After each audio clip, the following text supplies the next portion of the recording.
Dobrodošli v Pretovski palači na okrogli mizi o prenosu znanja v gospodarski sektor, ki smo ga poimenovali znanost generator prihodnosti gospodarstva. Inicijativo za to okroglo mizo so dali Univerza na Primorskem skupaj s Konfucijevim inštitutom Univerze v Ljubljani in Konfucijevo učilnico Koper Univerze na Primorskem. In upam, da bomo tukaj lahko odgovorili na katera ključna vprašanja, ki so še kako aktualna skozi, ampak v zadnjem obdobju verjamem še toliko bolj. Dovolite, da seveda predstavim najprej ta cenjeni panel. Bom najprej samega sebe, moje ime je Dorijan Maršič, sem direktor Univerzitetnega inkubatorja Primorske. Z nami pa so in bodo naši glavni sogovorniki, rektor Univerze na Primorskem, profesor dr. Dragan Marušič. Dr. Dragan Marušič je seveda tretji rektor naše najmlajše slovenske univerze, znan matematik, ki je tudi v tujini pridobil dragocene izkušnje iz visokega šolstva. Znan je tudi kot pobudnik za ustanovitev Univerze na Primorskem v Kopru in seveda dodal je izjemen doprinos k razvoju univerzitetnega pedagoškega dela ne samo v Kopru, ampak tudi v Sloveniji in širše. Glavno področje njegovega znanstvenega raziskovalnega dela je algebrajska teorija grafov. Z nami je tudi cenjeni rektor Univerze v Ljubljani, profesor dr. Ivan Svetlik. Za rektorja Univerze v Ljubljani je bil imenovan oktobra leta 2013, znan v visokem šolstvu kot predavatelj in na vodstvenih funkcijah, kjer deluje že od leta 1974. V obdobju 2008 do 2011 je bil tudi minister za delo, družino in socialne zadeve, predava, poučuje tematiko dela in zaposlovanja, menedžmenta človeških virov, izobraževanja, kakovost življenja, socialne politike in tako naprej. Bil je predsednik sveta za visoko šolstvo samostojni, prvi predsednik sveta za visoko šolstvo samostojni Republiki Slovenije in začel tudi z akreditacijo visokošolskih programov inštitucij in seveda bil deležen funkcij v drugih pomembnih slovenskih inštitucijah na področju visokega šolstva in znanosti. Z nami je tudi pomemben gost, gostujoči profesor dr. Tao Tang. Dr. Tao Tang je od septembra 1999 profesor na Beijing Jiao Tong univerziti, specializiran na področju nadzora in varnosti železniškega prometa na Kitajskem. In hkrati strokovnjak z področja visoke tehnologije razvojnega programa 863 na področju modernega transportnega sistema. Od leta 2001 kot član strokovne skupine aktivno sodeluje pri raziskavi kitajskega železniškega nadzornega sistema. V času raziskav pa se je posvečal tudi signalizaciji železniškega sistema in sistemu podzemnih železnic. In tudi razvil varnostni sistem, ki še danes uporabljen na nekaterih linijah podzemnih železnic. Kot navezava na specializacijo dr. Tao Tanga imamo z nami pa člana uprave Luke Koper in delovskega direktorja Matjaža Stareta. Gospod Matjaž Stare je član uprave Koper, pred tem je deloval na Ministrstvu za obrambo. Na svoji poklicni poti je nabral številna znanja na področjih načrtovanja, vodenja, medijskih projektov, trženja, prodaje, založništva, publicistike, novinarstva in dela z ljudmi. Od leta 2007 je bil tudi prokurist v družbi Tonsisli Pacific investicije. Oktobra 2010 pa prevzel vlogo delovskega direktorja v Luki Koper. Njegov moto, tako pravi, učenje in vztrajnost. Skratka, to je naš cenjeni panel in seveda lahko, mislim, da intenzivno začnemo z današnjimi predstavitvami in potem seveda tudi diskusijo. Jaz vam samo preden začnemo eno vprašanje, ki je čisto logistične narave, je kdo, ki angleško ne razume in rabi prevod? Ne? Krasno, ne? Potem gre, da ne bo potrebno prevajati slovenščino.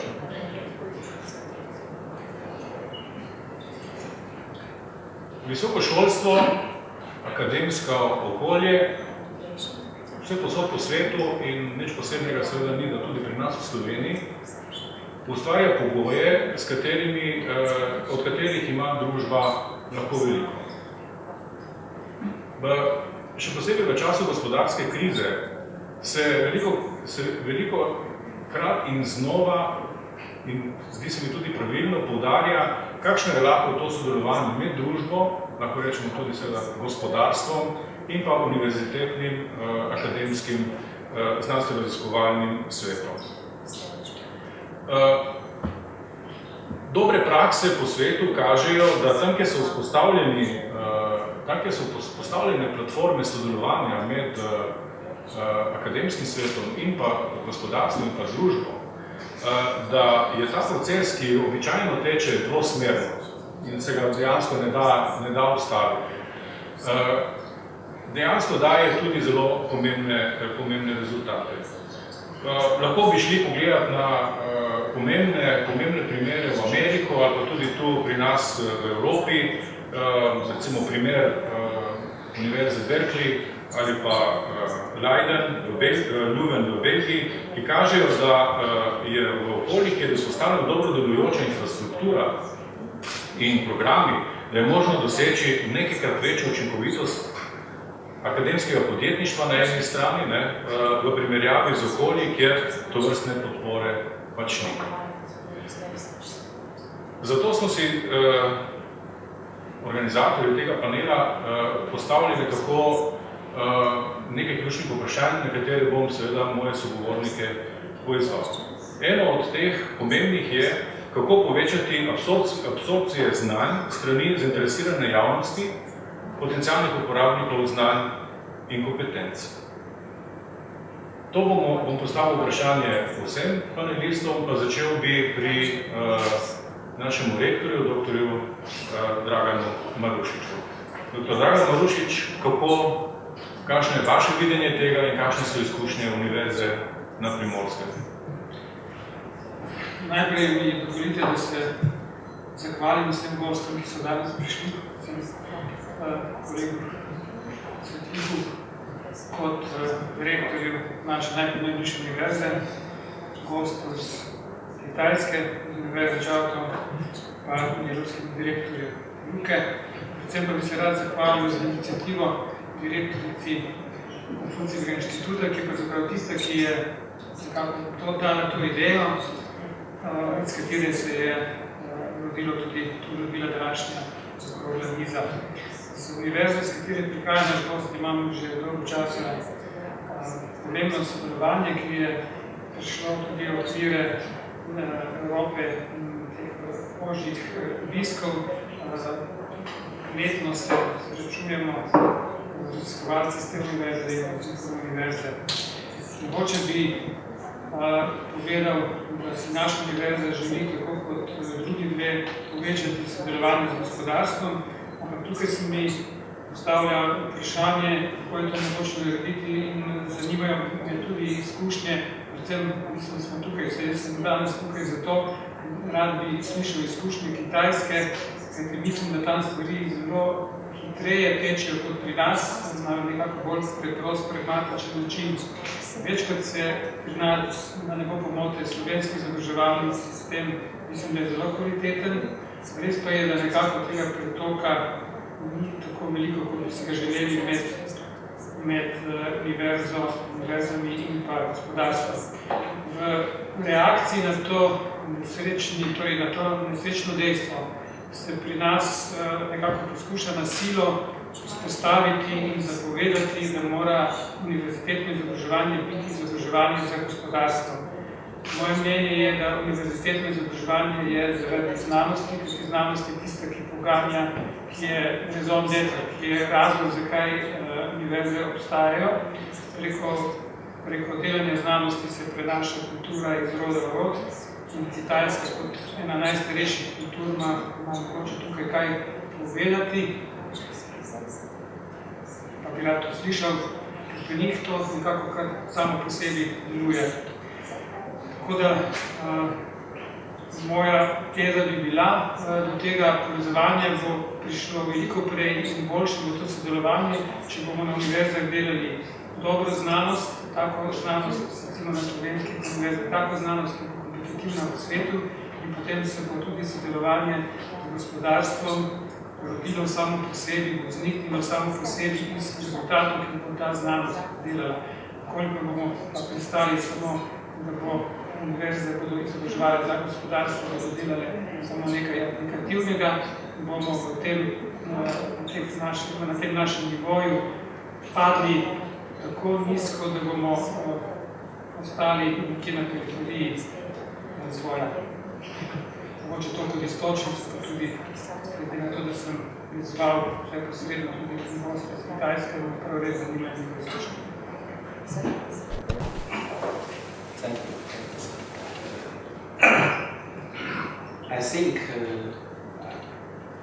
think first is a good topic because for my country, I remember in the past, my country liked the university participate more economically. First, I think we want to get more new knowledge, help the industry solve some problems, and nowadays we hope we have more innovation technology. Just as you see in my country, we have I remember in the 1986, we have the high technology program, named is 86-3. In the last 5 years, I'm a group expert leader of modern transportation area in this program. I think for such a program, the main purpose is to let more university, let more research institutes participate in the economic, do more innovation research, and to solve the problem, and so on. Another thing is, I think, especially for some technical university, I think we should participate more develop. Otherwise, maybe if we just stay in university, we cannot know what is the industry. We cannot tell the students knowledge, the real technical knowledge. So I think as a technical university, we should participate more in industry issues. We should do more some technical research. Maybe we should do more production. The third one, I come from Beijing Jiaotong University. In Chinese, Jiaotong means transportation. In history, our university has more relationship with the railway. So, in those years, we have more opportunity to participate in Chinese high-speed railway mass transit development. And by this method, I think we know more about railway, and we hope the operator solves the problem. We also develop some new technology to help high-speed railway and mass transit develop fast and great.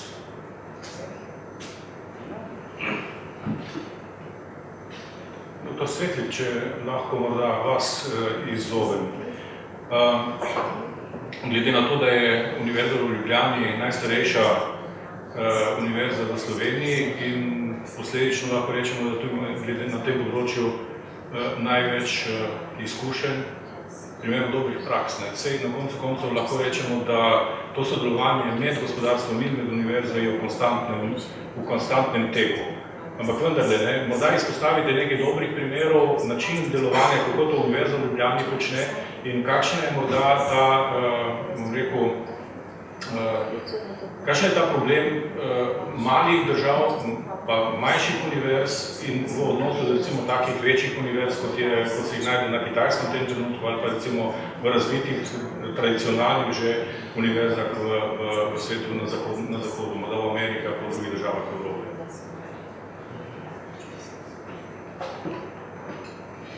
Ja, najprej hvala lepa za povabilo na tale panel. Zdaj vprašanj ste že kar nanizali nekaj.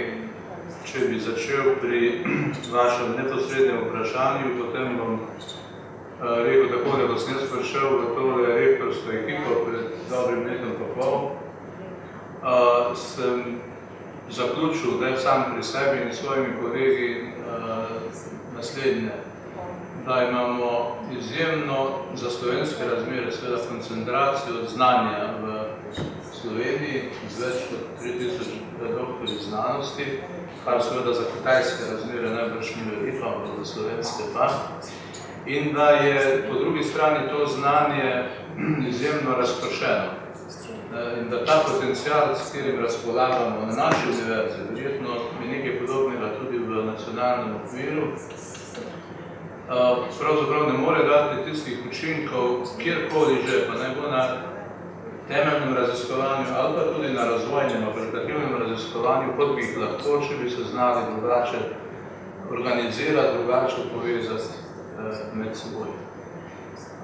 In s tem seveda smo mislili predvsem dvoje, da moramo dvigniti kvaliteto našega sodelovanja pri tako zvanem temeljnem raziskovanju in tu se s kolegom Marušičem povsem strinjam, da je to primarna naloga vsake univerze, da gre v temeljno raziskovanje.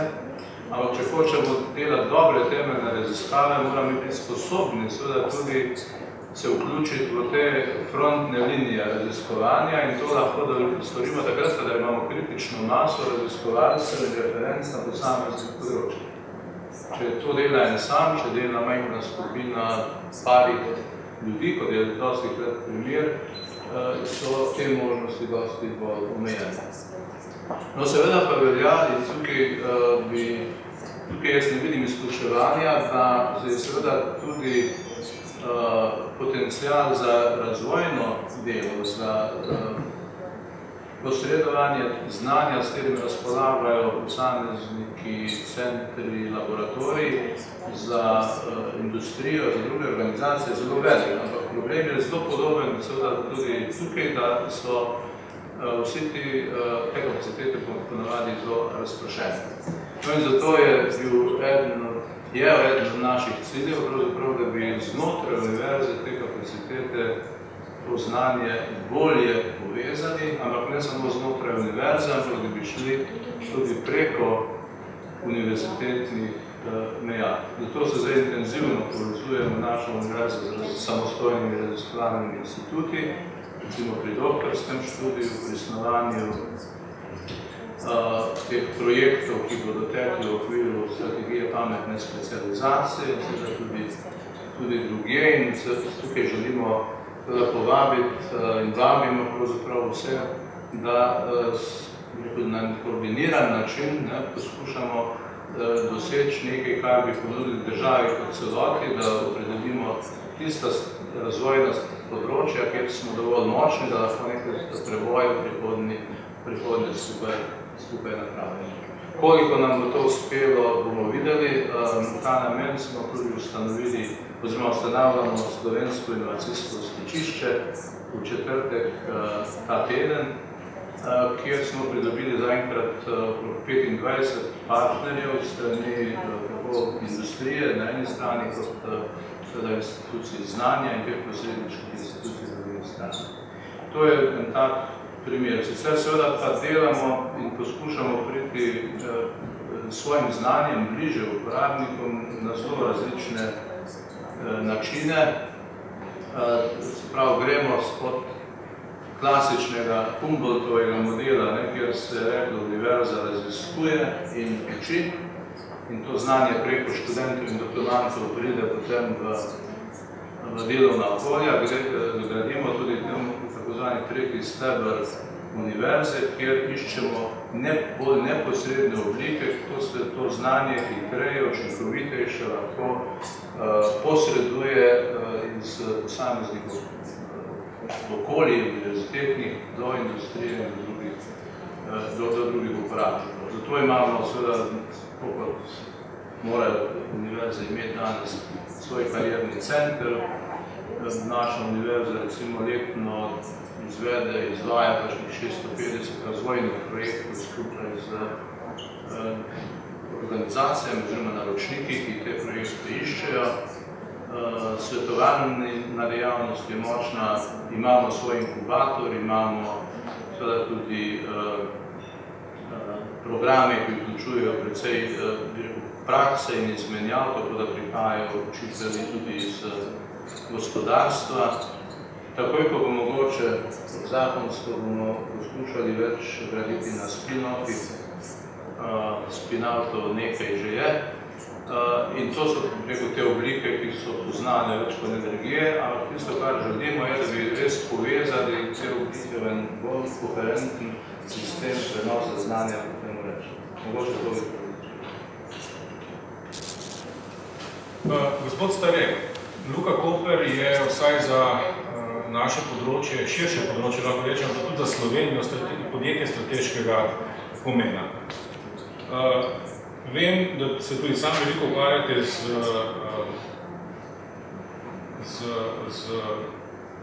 potrebami, ki jih Luka Koper ima do novega znanja, do inovativnosti, do rešitev, ki jih dejansko Luka Koper zaznava v svojem delovnem procesu.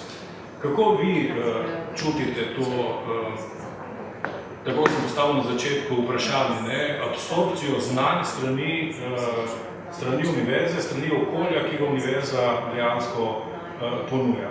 Tukaj ne mislim seveda samo na univerzo na Primorskem, kajti Luka Koper zagotovo sodeluje tudi z drugimi visokošolskimi ustanovami po Sloveniji, verjetno tudi po svetu.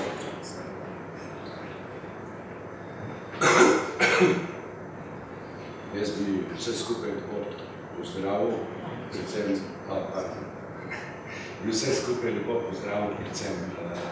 spoštovana rektorja, potem gosta iz Kitajske in pa seveda tudi gospoda Marušiča in vse vas, ki ste si najdeli trenutek, da se pač pridružite tej okrogli mizi, ker očitno gre za neko tematiko, katera vas zelo zanima.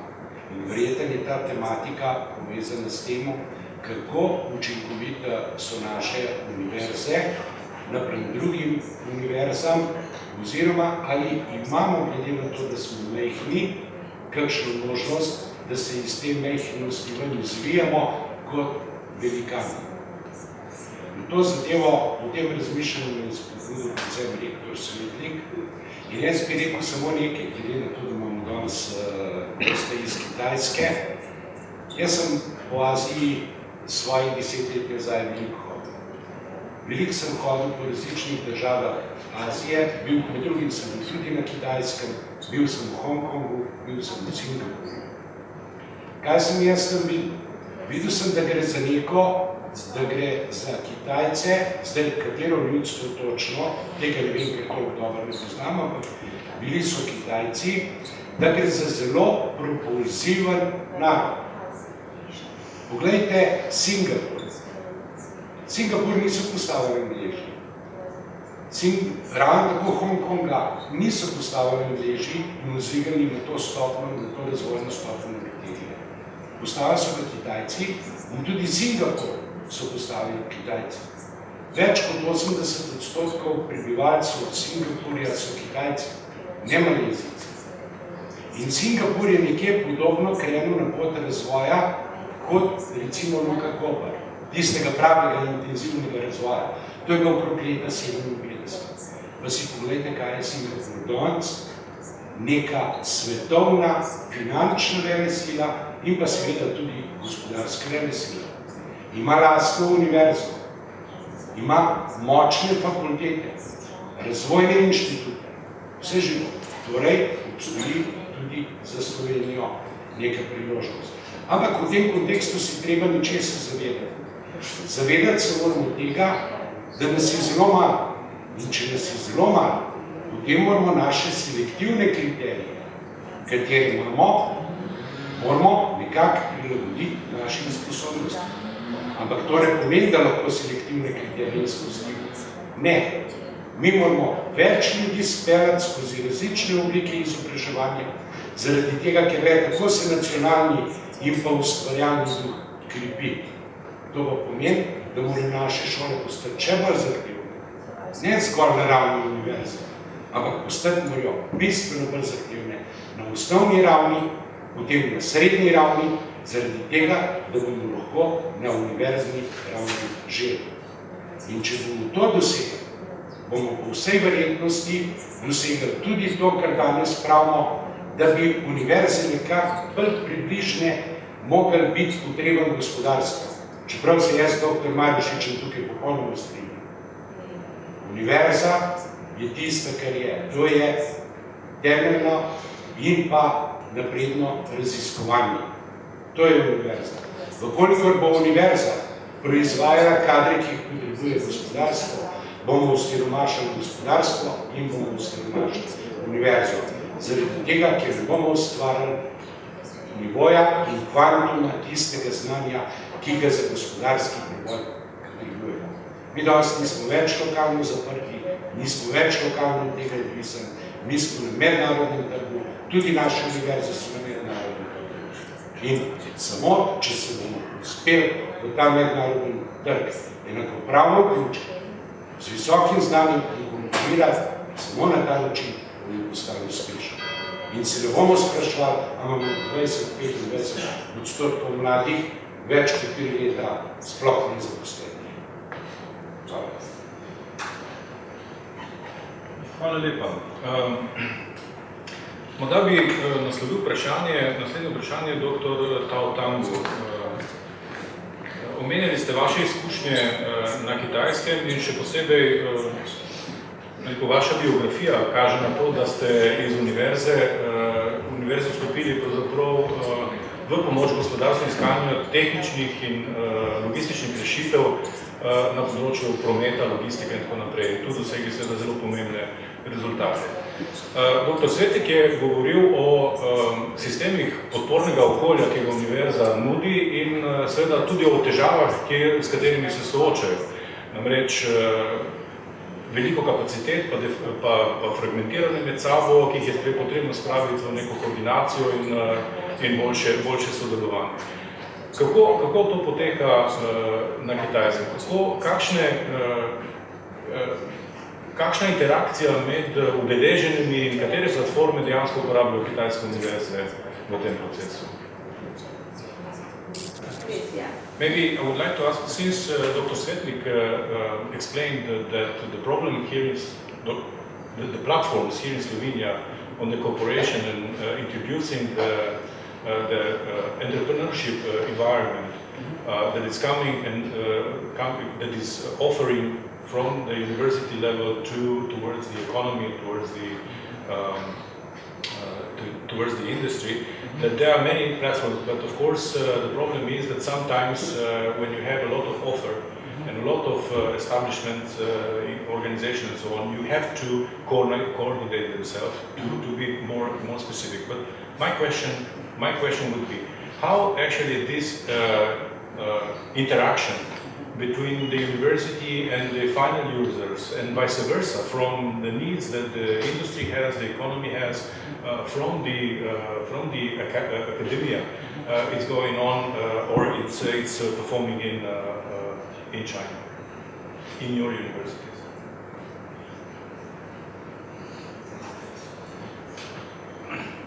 I think I'm a researcher who have more relationship with railway. I think as to the railway technology, first we should get some requirements. Where is requirements? Requirement come from operator, from developer. So I think first requirement come from the operator or from the industry. And secondly, I think as a university, we can give some support to the industry. For example, we can help the industry solve their own problem. For example, in Chinese, we develop some big house railway project in just beginning, and see normally there are more questions normally than the problem. So in this situation, not as especially the research, we have such a knowledge, we can help the industry or railway solve such a problem. So in my university, normally in Chinese big railway construction project, we participate with help solve the problem. And the last one, I think we can help the industry develop some new technology.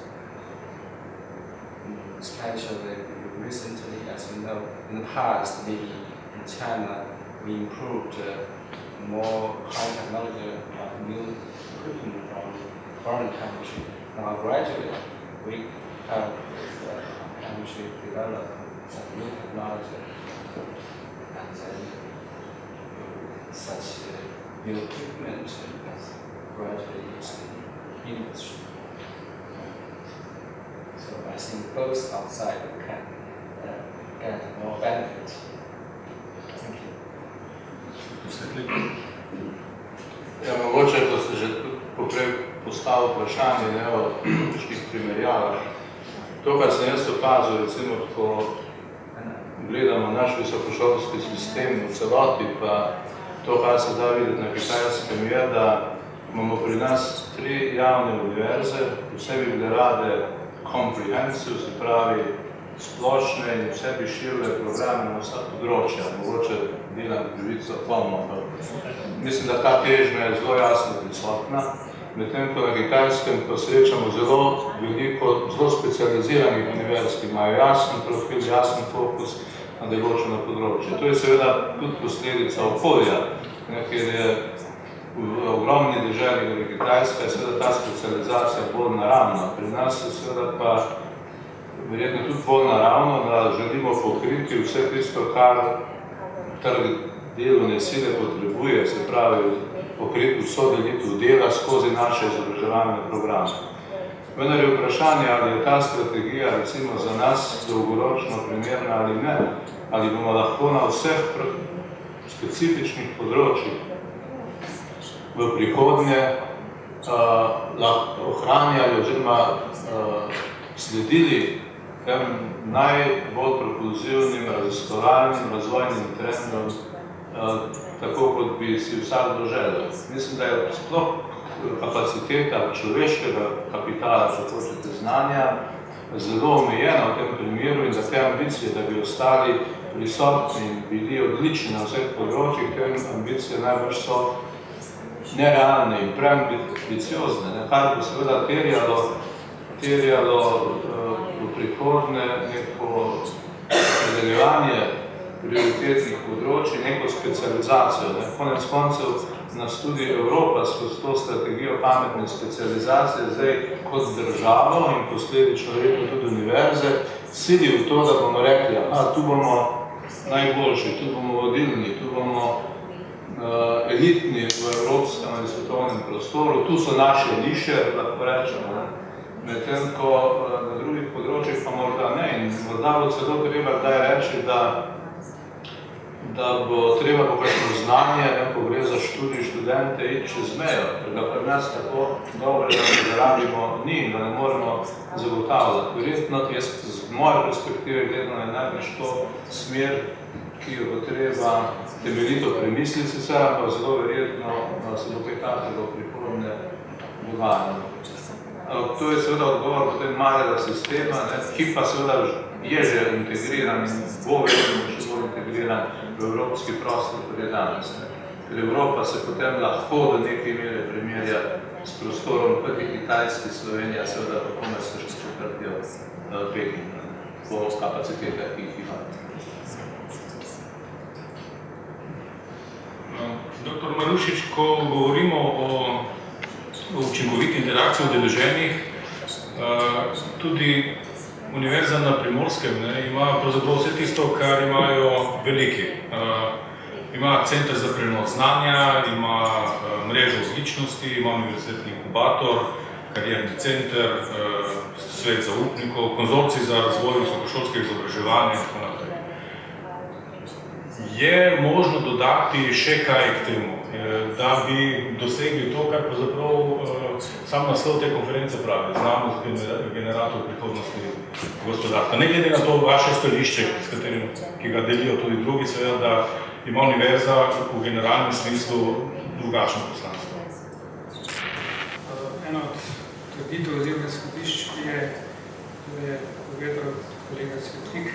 Res je, Slovenija bo morala si izbrati nekaj prioritetnih področij. Glede, to ni nič nenavadnega, tudi Amerika, ki je 15-krat večja od Slovenije, si je pred 10 leti pri financiranju razvoja znanosti izbrala 6 prioritetnih področij in jih ciljno razvijala. Tako da ni nič slabega, če bi to storila tudi Slovenija, s ciljem, da razvije nekaj industrijskih niš, ki bodo posledica odličnih rezultatov v nekaterih temeljnih znanostih, z brendom, slovenskim brendom na koncu, in da se izognemo temu, da bomo samo neki mestniki v predelovalni industriji za večje igralce.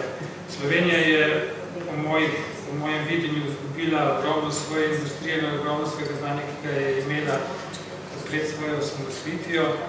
Ni še izgubila vsega znanja na univerzah, vendar tudi to, ni tako kot starejši odhajamo v okno, pa bomo šli, kateri so že odšli.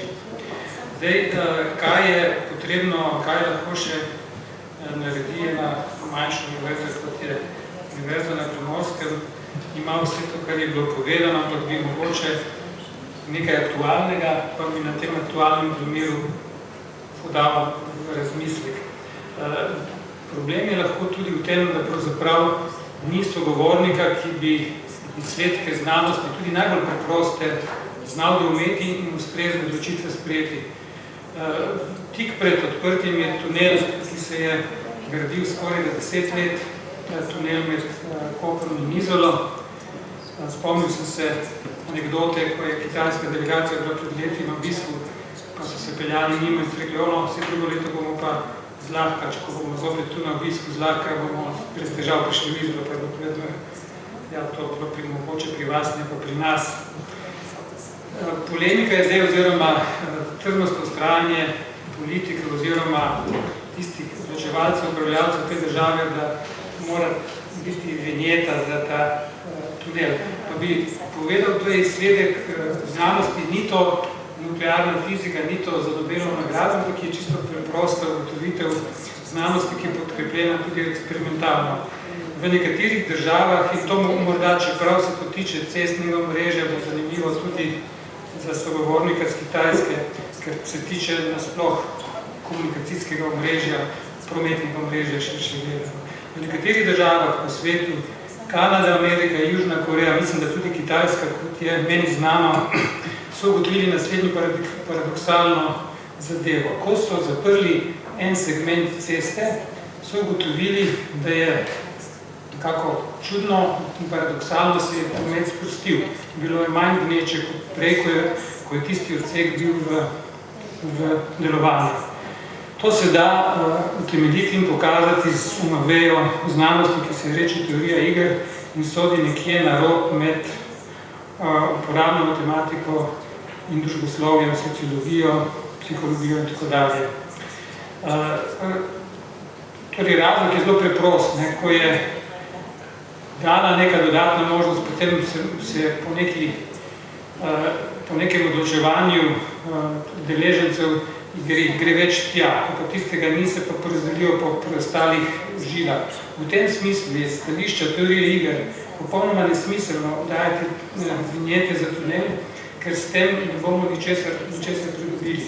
Bolj smiselno je zapreti obalno cesto ker imeti 3 povezave med Koprom in Izolo ne pomeni, da bo trikrat bolj pretočen promet med Koprom in Izolo. Dovolj bi bile 2 povezave kot doslej, se pravi, to v morju, tista v tunelu in pa tista čez Markov hrib, tisti, ki ste pač tu domačini, veste, kaj misli. Skratka, zakaj? Lahko se vprašamo, zakaj tisti, ki bi morali poslušati preproste izsledke znanosti, jih ne poslušajo pri tako enostavni in lahko razumljivi stvari, kjer je morda nekoliko drugače, kot bi hiter racionalni pomislek povedal, ampak izsledke znanosti jasno povedal, kaj treba v tem primeru narediti. Zapreti cesto ob obali, jo dati v turistične namene, to je še dodatna plus točka, in uporabiti samo tunel, brez vinjet in pa cesto čez hrib, in pretočnost bo v resnici večja, kot bi bila v primeru, da bi imeli vinjete in še ohranjeni obalne ceste.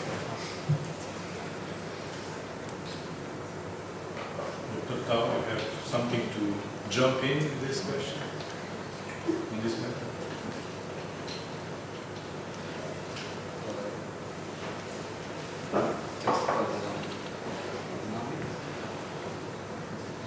Do you have any comments? Any comments to what I heard that this is definitely something that happened in the US, Canada, South Korea, experimentally, and also in China.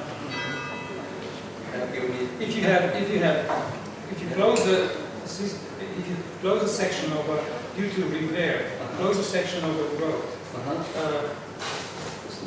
what happens is that the traffic, there is less congestion in the traffic, even though you have this, one of the sections is not in operation. And this is due to this paradox that holds the name of a German mathematician who proved using game theory that in certain situations, having less connections between 2 cities is actually better than having additional connections, because then the traffic goes through this extra connection and you have a bigger congestion. Yeah. In my opinion, I think maybe another is, just as I said, in China, as to the traffic or transportation system, sometimes we pay more attention to it. Why? Because we want to have a good way to travel. So, just as we know, in recent years, our government is paying more attention to infrastructure.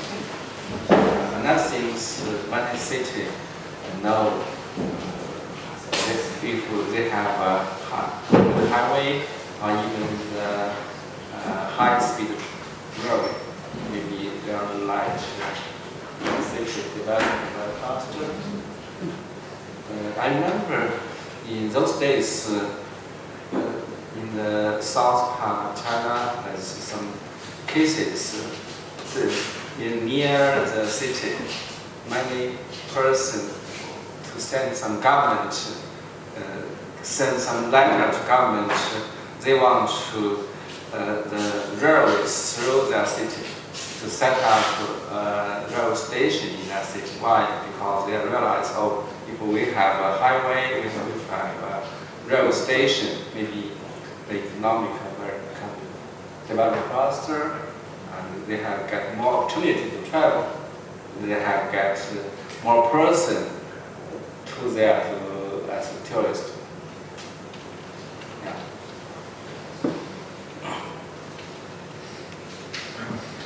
Gospod Stare, po vašem mnenju je dovolj te interakcije, recimo konkretno vi ste v Luki Koper, Luka Koper ima potrebe, ima zahteve, ve kaj hoče, ima svoje strategije. Koliko tega je pravzaprav z vaše strani doseženo, oziroma pričakovanja, ki jih imate tudi uresničeno?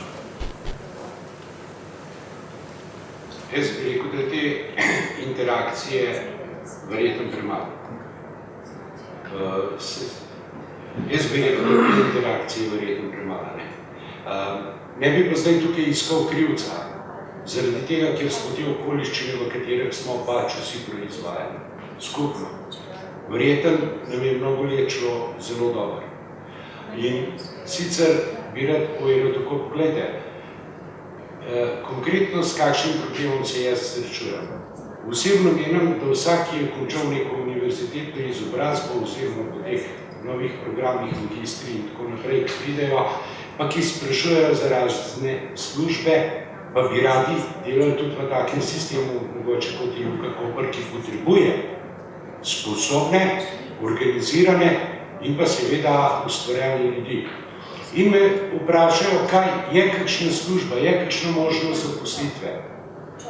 In ko jaz rečem, ker seveda je, povejte, kaj mi ne obvladamo, kar dobro ne delamo, pridite na naslednji dan s projektom, pa dobite službo. Nobeden se še ni do danes vrnil. Vendar potrebe so. Zakaj so potrebe? Vi točno veste, da je Luka Koper zdaj v prelomnem obdobju. Ali bomo prerasli v korporacijo, mednarodno korporacijo, pravo korporacijo, ali pa bomo ostali na meji neke pretovorne tranzicijske postaje, to, kar smo danes, to se bo verjetno odločili v enem letu. Seveda je s tem povezana tudi izgradnja drugega tira. Pa ne samo izgradnja drugega tira. S tem je povezan predvsem to, ali smo sposobni na tistem prostoru, ki ga že danes obvladujemo, 3-krat ali 4-krat več pretovorov. Kaj to pomeni? To pomeni, da še kako rabimo sodelovanje univerz, da še kako rabimo ljudi, ki so strokovni, ki so ustvarjali, da nam bojo pomagali do novih tehnologij. Pristanišča v svetu se posodabljajo. Pristanišča v svetu sodobno bodo imela zmeraj manj ljudi. Pa ne manj zaposlenih v teh klasičnih dejavnostih, ki jih imamo danes.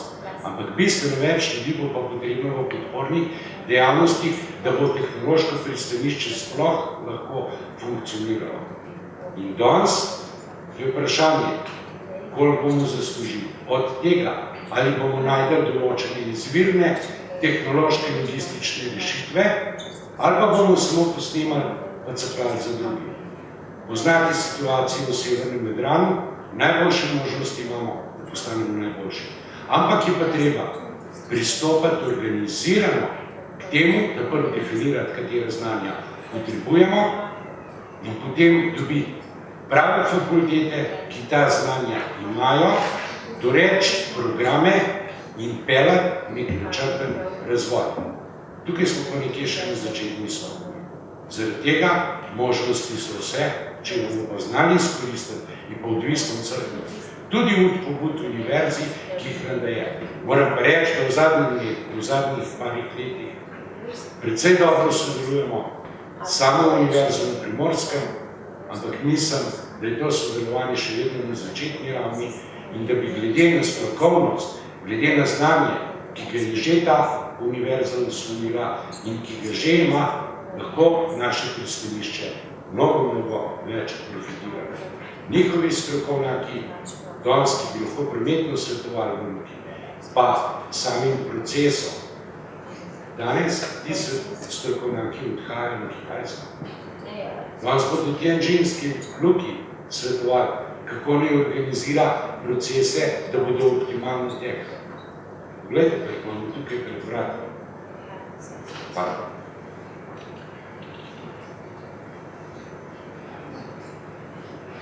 Ja, prosim, doktor Svetlik.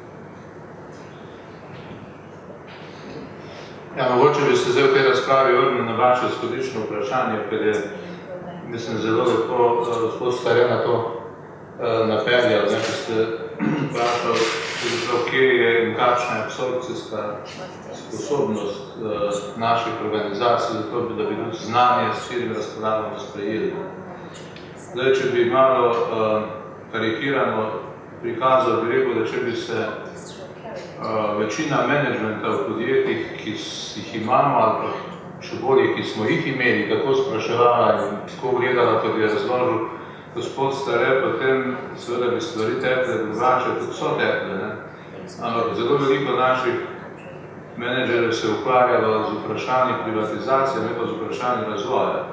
in tudi ti privatizacijski projekti so pojedli kapital, denar, ki bi moral iti v razvojne naložbe, ne pa v kupovanje teh podjetij. Tako da, nažalost, nam je zdaj v resnici ostalo zelo malo takih velikih podjetij v Sloveniji, ki se zavedajo pomena razvoja in ki tudi odpirajo potem vrata mladim strokovnjakom oziroma znanjem, ki prihaja lahko iz univerz na vse načine, in tukaj nam ne ostane drugega, kot da postanemo v tesni navezi z njimi, da pa hkrati sodelujemo in delamo vse več s temi malimi novimi podjetji, ki jih morda niti ne opazimo zadosti. In tu se mi zdi, da je pred univerzami še en korak potreben, namreč v tej ekonomiji znanja se ne dogaja več, da bi smeli samo računati na povpraševanje, ki prihaja iz podjetij samih, ampak moramo začeti generirati sami tudi podjetja skozi start-upe na vse mogoče načine in seveda generirati tudi delovna mesta.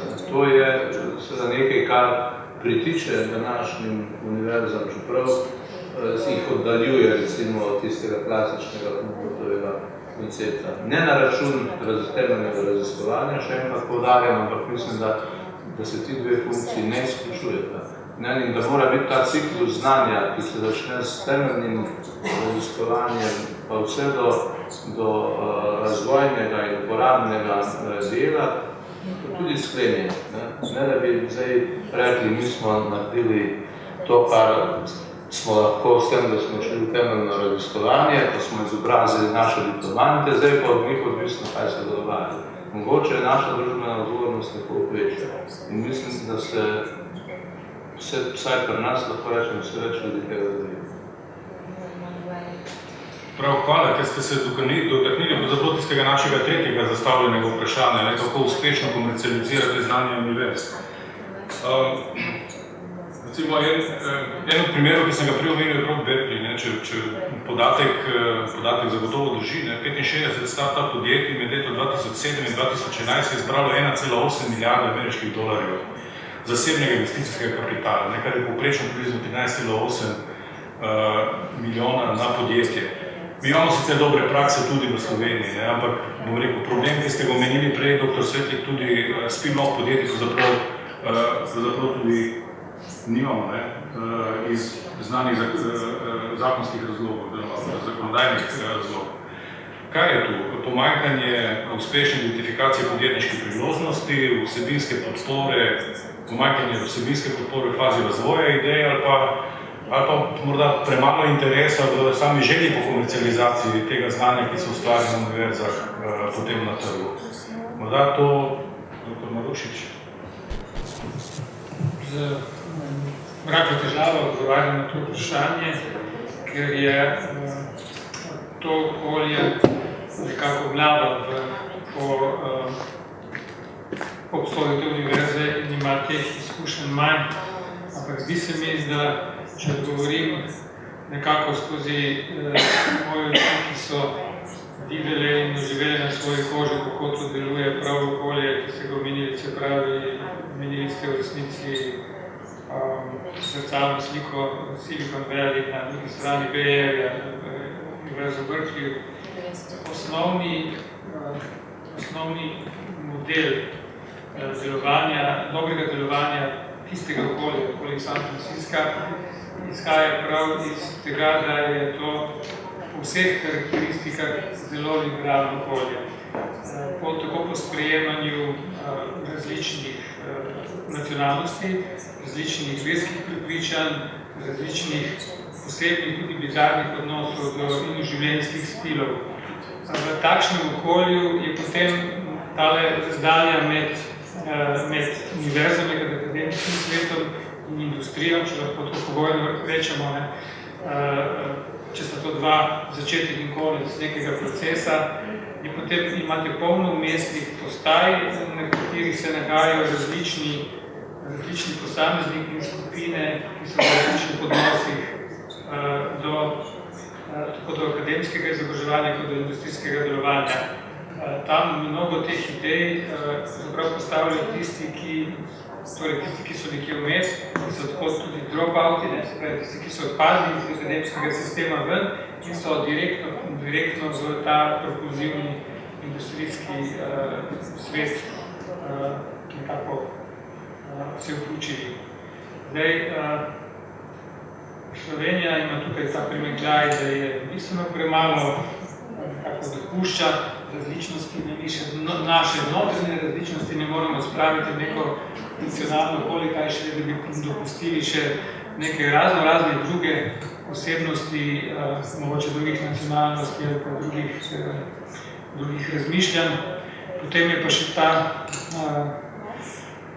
nepovezanost, prevelika koncentracija vsega v srednjem delu Slovenije, kjer ta periferija še ni dovolj dobro vključena. Razmišljam ves čas o tem, kako ali je možno kaj takega narediti. Potem bi bilo potrebno tudi nekako geografsko povezati neko zvezdno to strukturo iz Ljubljane ven do tistih mest, ki imajo univerze in na poti do teh drugih univerz upeljati tako po zgledu Silicon Valley. Silicon Valley je vse to področje od San Francisca na eni strani in Berkeley pa vse do San Joseja, to je razdalja 80 km približno, kjer je vse nekako v nekem delovanju v svetu in neki mešanici univerz in industrijske sfere.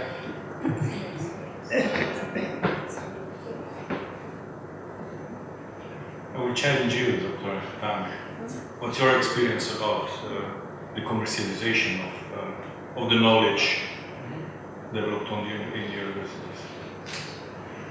In my opinion, just as the director said, I think in this area as a whole is larger one in your country. I think maybe it's a good opportunity for university. I remember in China we have also such a situation. For example, I come from Henan in China. There's in my hometown there's a truck factory. Gradually, the university in the truck area is stronger because the professor do more research with such a company, so they have more opportunity to do some research. Gradually, in this area, the university becomes stronger. So I think maybe this is an opportunity for the university because just as the president said, as a university, as a professor, they cannot do everything, but they can choose one area. For example, my university, we focus on the railway. For me, I focus on signal. I research it about 30 years. And we do small research and get more knowledge. And gradually, we participate in more projects, do more cooperation with the railway. Yeah, thank you. Prav, jaz bi morda na tej točki pustil prisotnim v dvorani, če ima kdo kakšno vprašanje našim panelistom.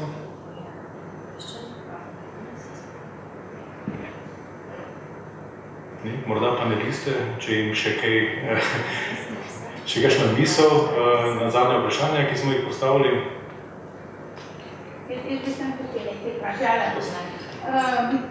Ko ste govorili o vsem tem, when you were talking all about this, there was one question that Professor Tang said, there must be a requirement on one side.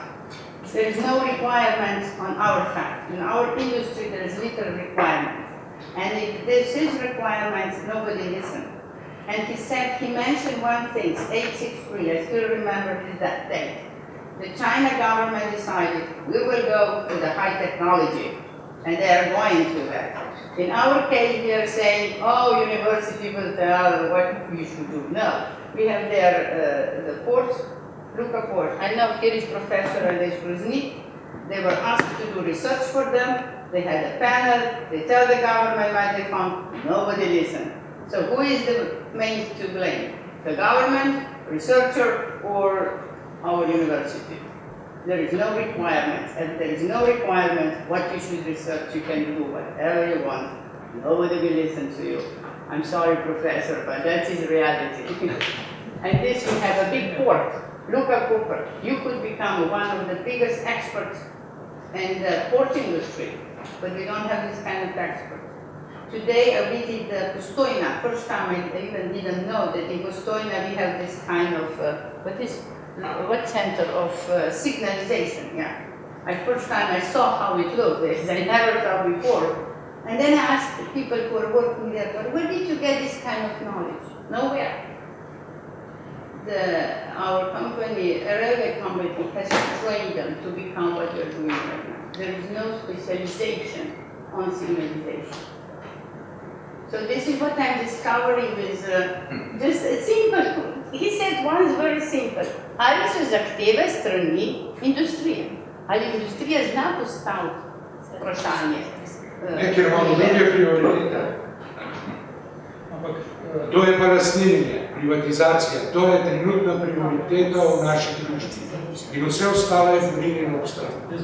Mislim, da je tudi en odgovor, bom kar slovenščini povedal se.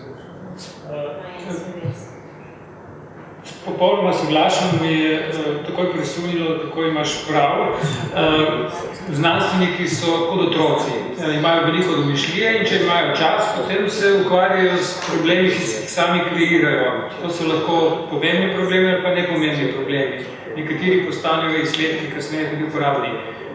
Če pa jim daš konkretno vprašanje, ki izvirajo iz problemov, ki jih ima ta država pri svojem upravljanju v industriji, bojo tudi te probleme z veseljem reševali. Veliko teh problemov se da spraviti v znanstveni jezik. Se pravi, kje je zdaj problem? Verjetno v tem trikotniku nekje med akademskim svetom, inštituti, univerzami, potem government, se pravi vlado ali pa oblastno strukturo, ki upravlja državo in pa industrijo. Ampak mislim, da vendarle vse mi gremo, hodimo, pa ponujamo storitve, tudi Luki Koper smo z nekaj projekti prišli, pa je bilo nekaj odziva, pa lahko bi ga bilo še več, ampak verjetno je na strani upravljalcev, da definira, kateri so najpomembnejši ciljni problemi, ki jih mora rešiti ta država, v interakciji z industrijo to ugotovi, katere bodo tiste industrijske niše, ki jih bo razvijala in potem zadolži preko nekih projektov akademski svet, da poskuša to rešiti.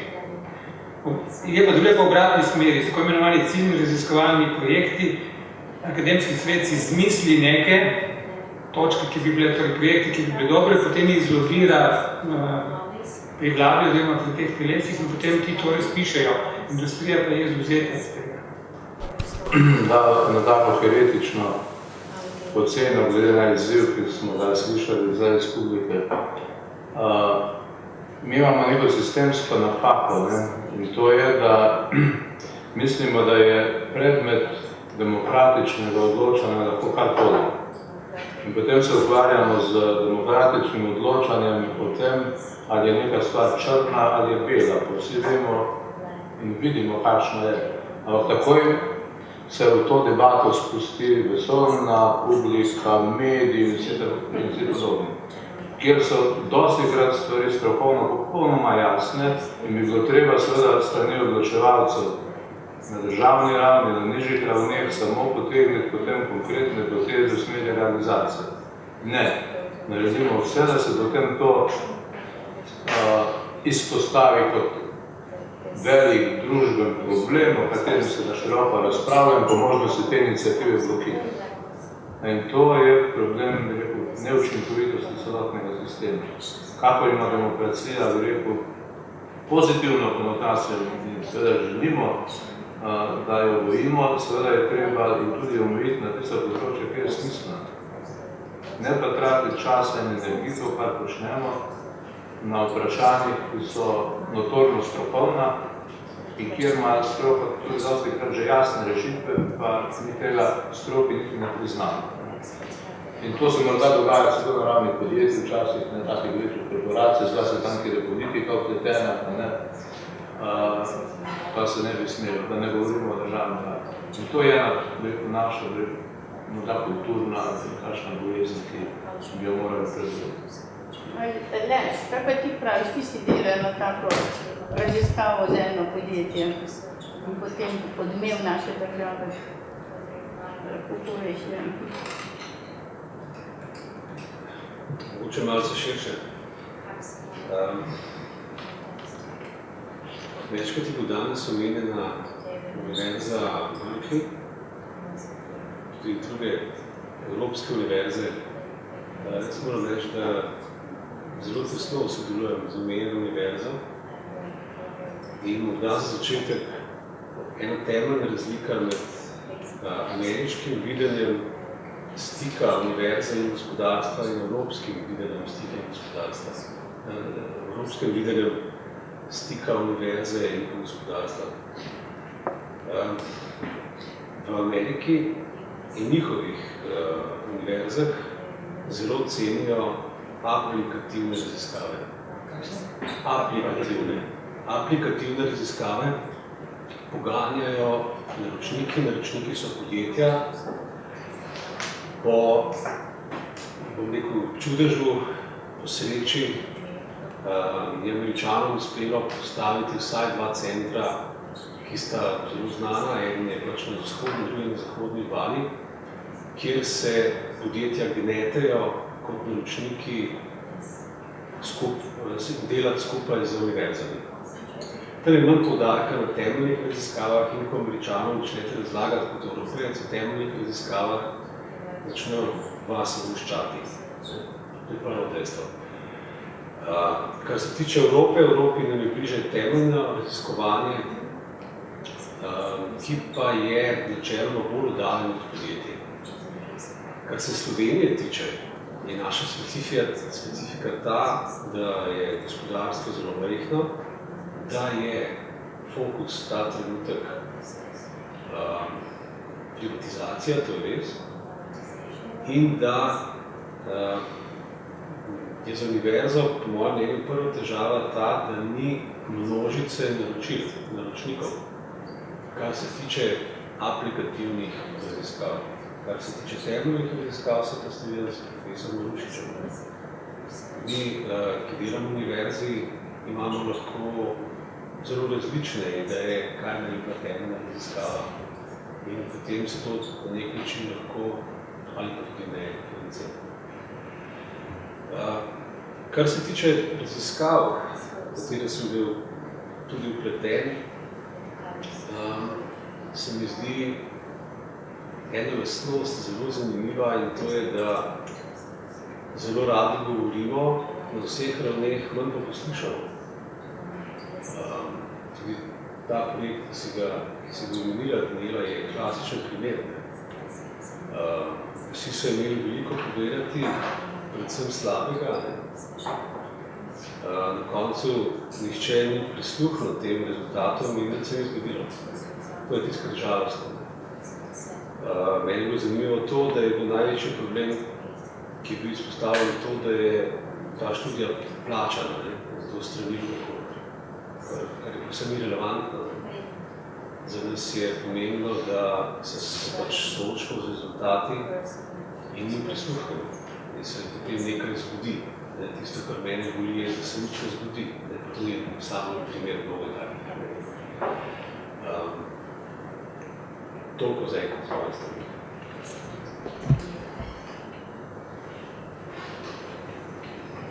Neko vprašanje ali komentar?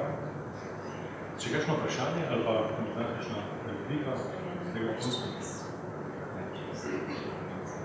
Jaz osebno mislim, da ni dovolj, da jokamo kako naprej se bo, ampak imamo kar aktivno prevzeti vlogo in tukaj imamo 2 rektorja, imamo še enega tretjega v Mariboru in v Novi Gorici in Plačajo, zahtevajo več prostor.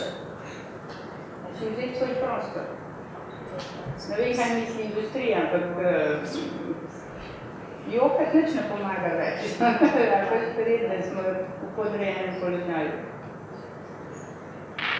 Jaz bi rekel, da je eden od možnih seveda, ki je lahko več, to, da se povežemo skozi različne oblike. Mi smo ponudili iztečišče inovacij, kjer se slovensko znanje prešteje, zorganizira, fokusira na nekaj razvojnih področij in skupaj z industrijo poskuša seveda ustvariti močne niše, kjer bomo lahko seveda to vlogo naprej ohranili.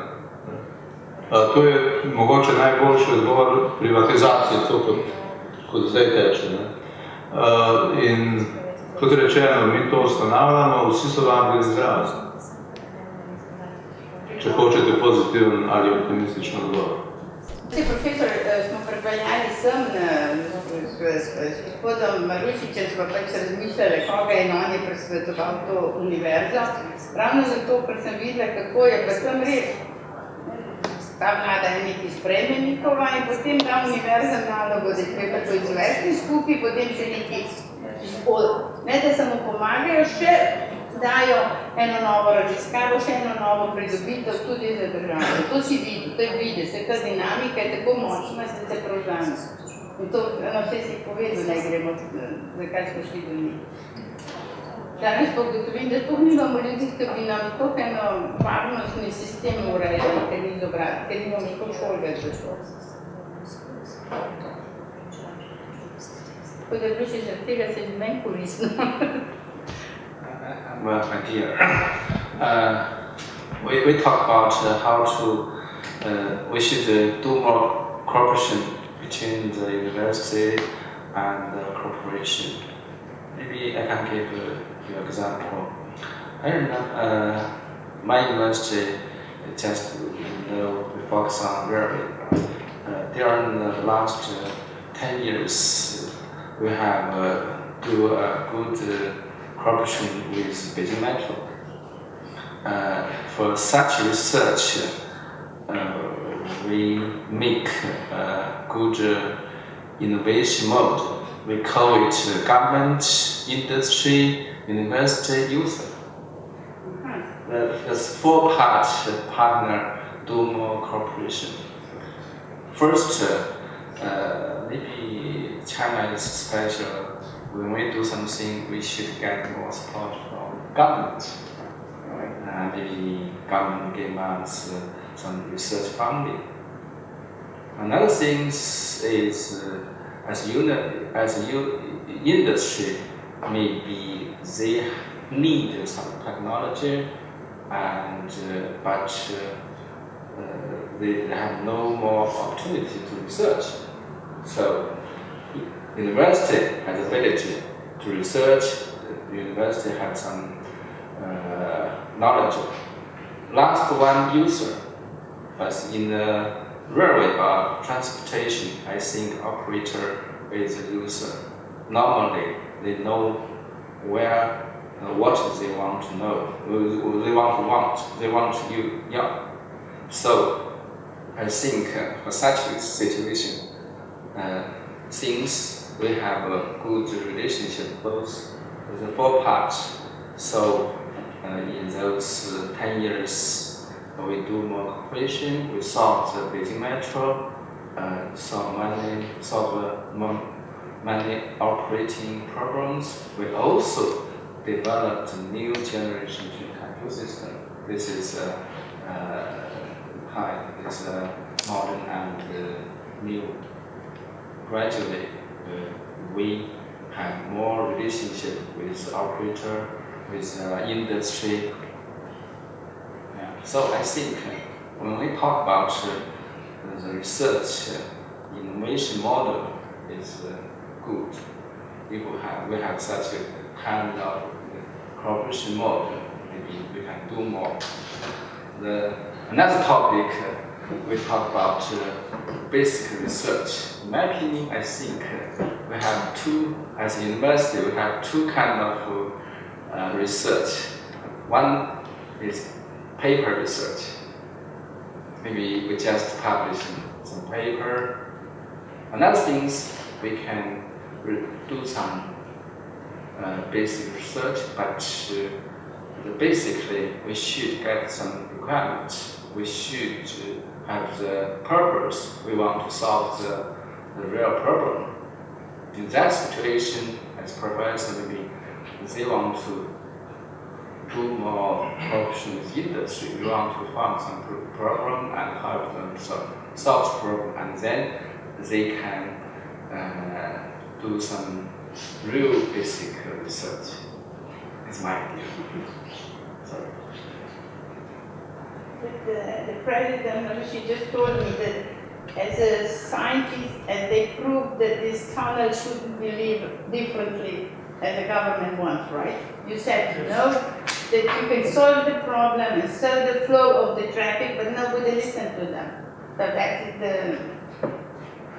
How do you do this? You have some idea, you know what you want, but on the other side, nobody listen to that idea. That is the problem here, I think. That is a decision making. Yeah. Function of the tunnels implies that we should close the road that goes along the coast. And I think we can do it here. So if whoever makes the decision does not listen, there's nothing we can do. The other solution would also be to close the road to Ljubljana, so we have to build the railway.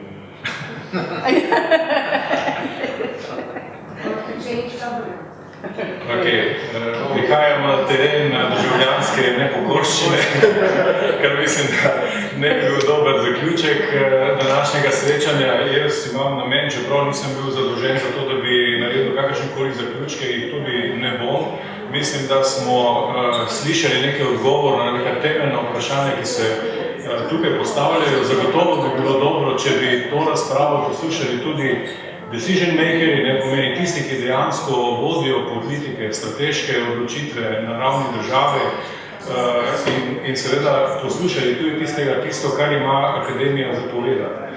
Zagotovo potencial je takšen, da zna rešiti probleme, ki na zastavljene izzive, bodisi da so to iz realnega gospodarstva ali pa tudi na strateškem nivoju.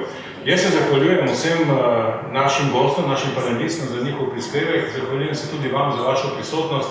Mislim pa, da je današnji večer en čudovit uvod v dvodnevno dogajanje tukaj na Univerzi na Primorskem. Namreč naslednje 2 dni bo potekal festival inovativnosti Univerze na Primorskem, kjer bodo vsi akteri, ki so udeleženi v tem ustvarjanju podpornega okolja, tako za inovacije, kot tudi za podjetništvo, pokazali, kaj znajo, po drugi strani pa tudi seveda razpravljali tudi o temah, ki smo jih se danes tukaj dotaknili. Hvala lepa še enkrat vsem.